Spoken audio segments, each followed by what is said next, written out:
নমস্কার। Voter SIR সংক্রান্ত এই ভিডিওতে আপনাদের সবাইকে স্বাগত। আজকের ভিডিওতে আপনাদের সঙ্গে আলোচনা করব যে এই যে ভোটার এসআইআর প্রক্রিয়া, এটা কিন্তু আরও ১ সপ্তাহ এক্সটেন্ডেড করা হয়েছে। তার অফিসিয়াল নোটিফিকেশন কিন্তু গতকালই রিলিজ হয়ে গেছে ৩০ তারিখের ডেটে। তো সেই নোটিফিকেশনে কি আছে না আছে সম্পূর্ণ আপনাদের সঙ্গে আলোচনা করব। আমি প্রথমে চলে যাচ্ছি যে অফিসিয়াল নোটিফিকেশনটা দিয়েছে গতকাল, সেই নোটিফিকেশনটা বের করে নিচ্ছি।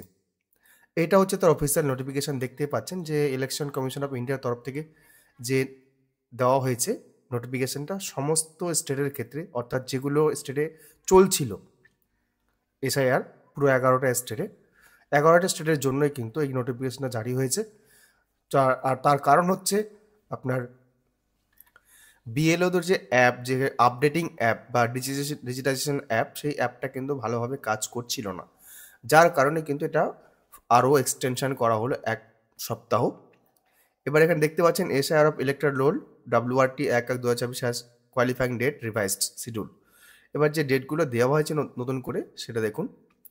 যে ডেটটা ছিল আমাদের ৩রা ডিসেম্বর, সেই ডেটটা বেড়ে হয়েছে আমাদের কিন্তু ১১ ডিসেম্বর, ১১/১২/২০২৫ মঙ্গলবার এই ডেটটা হয়েছে। আর রেশনালাইজেশন বা রিঅ্যারেঞ্জমেন্ট যেটা হয় সেটা কিন্তু ১১/১২/২০২৫ হবে। আর আপনার updating of control table of preparation of draft roll ১২/১২/২০২৫। আর যেটা মূল বিষয় ড্রাফট রোল যেটা পাবলিশড হবে, সেই পাবলিকেশনটা হবে হচ্ছে ১৬/১২/২০২৫। আমি ইলেকশন কমিশনের ফেসবুক পেজ থেকেও কিন্তু একটা জিনিস ডাউনলোড করে রেখেছি, সেটা আপনাদেরকে দেখাই একবার। এটা হলো সেই পেজ, এবং যেটা ওরা ফেসবুক পেজে পোস্ট করেছে গতকালই। তো এখানে দেখুন পরবর্তী সময়সূচি সম্বন্ধে যেগুলো দেওয়া আছে। বাড়ি বাড়ি গণনা পর্ব হচ্ছে ৪ঠা নভেম্বর থেকে ১১ ডিসেম্বর ২০২৫, যেটা এক্সটেনশন করা হলো ১ সপ্তাহ। খসড়া ভোটার তালিকা প্রকাশ হচ্ছে ১৬ ডিসেম্বর ২০২৫। আর দাবি ও আপত্তির সময়কাল সেটা হচ্ছে ১৬ ডিসেম্বর থেকে ১৫ জানুয়ারি ২০২৬ অবধি এই দাবি জানানো যাবে। কারো ভোট উঠেছে বা ওঠেনি, বা ভোট ছিল আগে কেটে গেছে, এই সমস্ত ব্যাপার নিয়ে যেগুলো আপত্তি থাকবে সেগুলো কিন্তু এই সময়ের মধ্যে আপনারা জানাতে পারবেন। আর নোটিশ পর্যায়ের শুনানি ও যাচাইকরণ যেটা রয়েছে সেটা হচ্ছে ১৬ ডিসেম্বর ২০২৫ থেকে ৭ ফেব্রুয়ারি ২০২৬, অর্থাৎ আপনাদের যে যাচাইকরণ প্রক্রিয়াটা হবে ১৬ ডিসেম্বর থেকে ১৫ জানুয়ারি অবধি, সেইগুলোরই কিন্তু ভেরিফিকেশন পার্ট চলবে ১৬ ডিসেম্বর বা ১৬ ডিসেম্বর থেকে ৭ ফেব্রুয়ারি অবধি চলবে, এবং আপনাকে হিয়ারিংয়ে কিন্তু সেই সময় যেতে হবে, তার আগে কিন্তু নয়।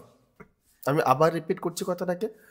আপনারা যে ১৬ থেকে ১৫ জানুয়ারি অবধি যে অ্যাপ্লিকেশন জমা করলেন বা অবজেকশন জমা করলেন, সেটার শুনানি বা ভেরিফিকেশন যাই বলুন না কেন, সেটা কিন্তু ১৬ ডিসেম্বর ২০২৫ থেকে শুরু হবে এবং ৭ ফেব্রুয়ারি ২০২৬ অবধি শেষ হবে।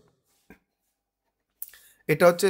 তারপরে চূড়ান্ত ভোটার তালিকা প্রকাশ কি আছে ১৪ ফেব্রুয়ারি ২০২৬, অর্থাৎ এটা হচ্ছে ফাইনাল রোল, যেটা পাবলিকেশনের কথা বলা হয়েছে।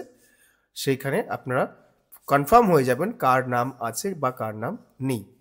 তো এই হচ্ছে তাদের রিভাইজড যে তার সময়সূচি দেওয়া হয়েছে, কর্মসূচি দেওয়া হয়েছে, সেটা। আশা করছি আপনারা সবাই অলরেডি ফর্ম জমা করে দিয়েছেন আপনাদের নিকটবর্তী বিএলওকে বা বিএলওকে, যে দায়িত্বে আছেন বা যিনি দায়িত্বে আছেন বিএলওর দায়িত্বে, তাকে জমা করে দিয়েছেন, অথবা আপনারা অনলাইনে ফর্ম ফিল আপ করে দিয়েছেন। যদি কেউ না করে থাকেন, এখনই কিন্তু তাদের কাছে সময় আছে ১টা সপ্তাহ।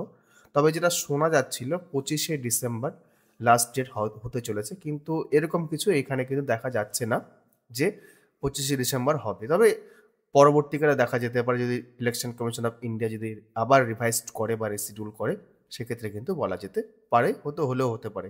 তবে এটা শোনা যাচ্ছিল যে ২৫শে ডিসেম্বর কিন্তু হলেও হতে পারে, আমিও শুনতে পেয়েছিলাম সেটা। যাই হোক, আপাতত কিন্তু এটা কিছুই মনে হচ্ছে না। আরও একটা কথা আপনাদেরকে বলে দিই, আপনারা যদি অনলাইনে এনুমারেশন ফর্ম ফিল আপ করতে যান, সেক্ষেত্রে কিন্তু এর আগে ছোটোখাটো মিসম্যাচ থাকলেও আধার এবং ভোটারে সেটা কিন্তু ফর্ম ফিল আপ নিচ্ছিল না। তবে বিগত কয়েকদিন ধরে কিন্তু অনলাইন এসআইআর ফর্ম ফিল আপের ক্ষেত্রে ছোটোখাটো মিস্টেক হলেও বা মিসম্যাচ থাকলেও কিন্তু সেটা অনলাইনে আপনার এনুমারেশন ফর্মটা ফিল আপ করতে দিচ্ছে বা নিয়ে নিচ্ছে। তো আপনারা যদি চেষ্টা করে থাকেন চেষ্টা করে দেখতে পারেন। আর মোবাইল নাম্বার লিঙ্কও কিন্তু সঙ্গে সঙ্গে হয়ে যাচ্ছে, সেক্ষেত্রেও কিন্তু মিসম্যাচ থাকলেও কিন্তু নিচ্ছে ছোটোখাটো মিস্টেক যদি থাকে।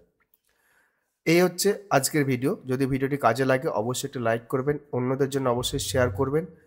ভিডিওটি যদি ভালো লাগে অবশ্যই হাইপ করবেন। চ্যানেলে যদি প্রথমবার হন অবশ্যই চ্যানেলটি সাবস্ক্রাইব করবেন। ধন্যবাদ।